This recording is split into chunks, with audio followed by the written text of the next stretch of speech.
Salut tout le monde, j'espère que ça va, que vous avez la pêche. Aujourd'hui je fais une petite vidéo dédiée à ceux qui pensent peut-être se lancer sur YouTube.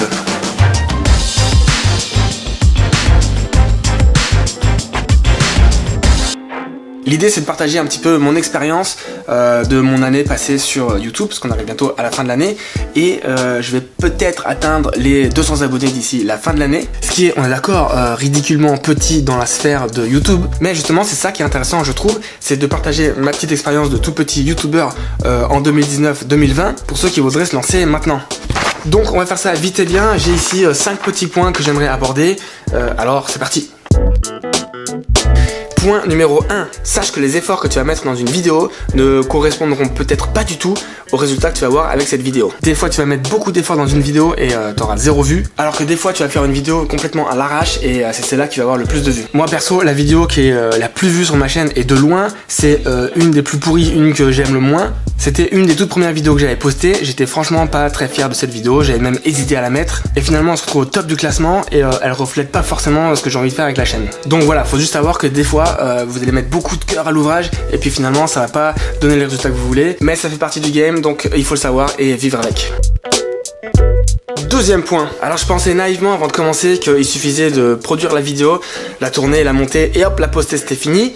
Alors qu'en réalité, c'est pas du tout ça. Il se trouve qu'après avoir fini la vidéo, il y a un autre travail qui commence, qui est celui de créer la miniature, de créer un titre qui va bien, les descriptions, les tags, tout ça, et franchement c'est pas mal de taf en plus, et quand t'es créateur et que t'as juste envie de créer, que t'as pas envie de t'embêter avec ça, eh bien ça peut vite devenir frustrant et pas super motivant. Donc c'est important de le prendre en compte, si tu penses lancer ta chaîne et créer des vidéos, sache qu'il faut rajouter un bon 30-40% de boulot en plus, juste pour pouvoir publier tes vidéos.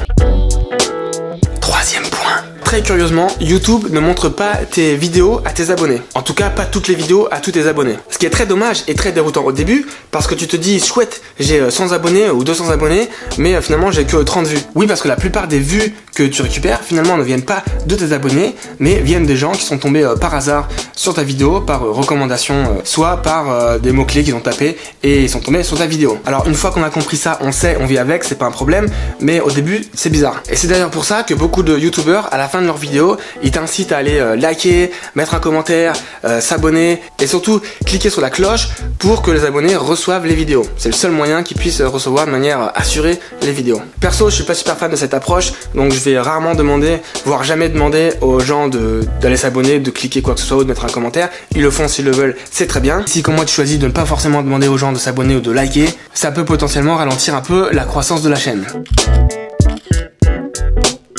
Quatrième point, parler devant une caméra, franchement c'est pas facile. Il y a des gens peut-être pour qui c'est inné, ils font ça avec un certain talent, ils ont une aisance particulière, très bien, mais ça reste une minorité je pense, et ça demande quand même pas mal d'entraînement pour commencer à être à l'aise et parler de manière un peu plus naturelle. Je pense que j'ai dû faire à peu près une 50aine de vidéos depuis le début de l'existence de la chaîne et je commence tout juste à être un peu plus à l'aise. Donc maintenant c'est un petit peu plus rapide de faire les vidéos, il y a un peu moins de prises ratées, mais voilà, ça prend du temps, ça prend de l'entraînement, de la pratique, vous n'allez pas être à l'aise tout de suite, mais voilà, petit à petit on progresse et on va plus vite. Alors,